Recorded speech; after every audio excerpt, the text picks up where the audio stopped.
Universal basic income లేదా basic income అంటే ఏంటంటే ఇది ఒక ఇన్కమ్. ఈ ఇన్కమ్ ఎలా వస్తుందంటే ప్రతి దేశ ప్రజలు ఆ దేశ ఆదాయాన్ని ప్రతి నెల కొంత మొత్తాన్ని తీసుకోవడాన్నే basic income, universal basic income, social security అంటే సామాజిక భద్రత అని అంటాం.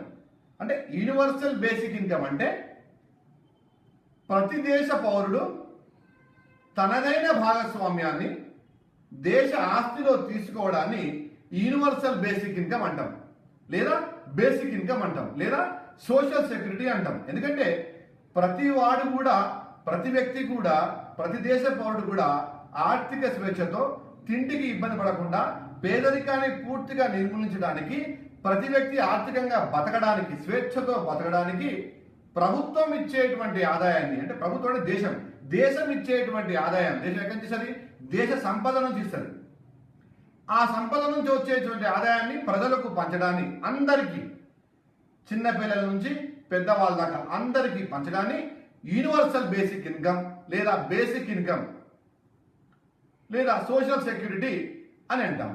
ఈ యొక్క చట్టాన్ని, ఈ యొక్క ప్రతిపాదనను 20 నుంచి 24 దేశాల్లో దీన్ని ప్రయోగంగా జరుగుతుంది. మన భారతదేశంలో కూడా పనాజీ అనే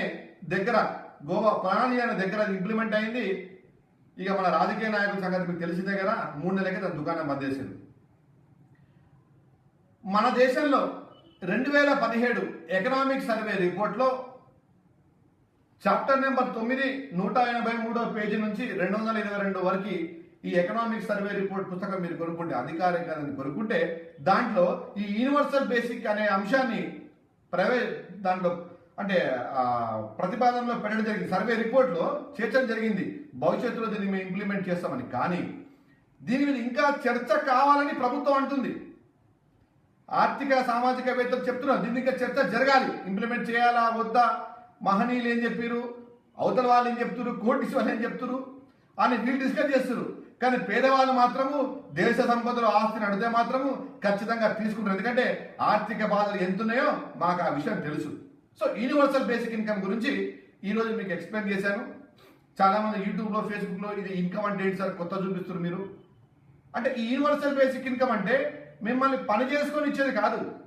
మీరు పని చేసినా చేయకున్నా, పనితో సంబంధం లేకుండా, స్త్రీ పురుష అనే భేదం లేకుండా, కుల మతం లేకుండా దేశం అందరిది. దేశం ఏం సంపాదించిందో ప్రతి నెల ప్రతి వ్యక్తి తీసుకోవడాన్ని, ప్రతి దేశ ప్రజలు తీసుకోవడాన్ని యూనివర్సల్ బేసిక్ ఇన్కమ్ అంటాం. ఇది ఇంప్లిమెంట్ చేస్తే దేశంలో పేదరికం ఉండదు, ఆకలి చావులు ఉండవు, ఆత్మహత్యలు ఉండవు, రైతు ఆత్మహత్యలు ఉండవు, క్రైమ్ రేట్ పడిపోతుంది, పర్చేసింగ్ పవర్ పెరుగుతుంది, జాతీయ ఆదాయం, ఉత్పత్తి అన్నీ పెరుగుతాయి. జనాల్లో పర్చేసింగ్ పవర్ పెంచడం కోసమే ఈ యూబీఐ సిస్టాన్ని భారత ప్రభుత్వము ఆర్థిక సర్వేలో చేర్చడం జరిగింది. జై హింద్, జై భారత్.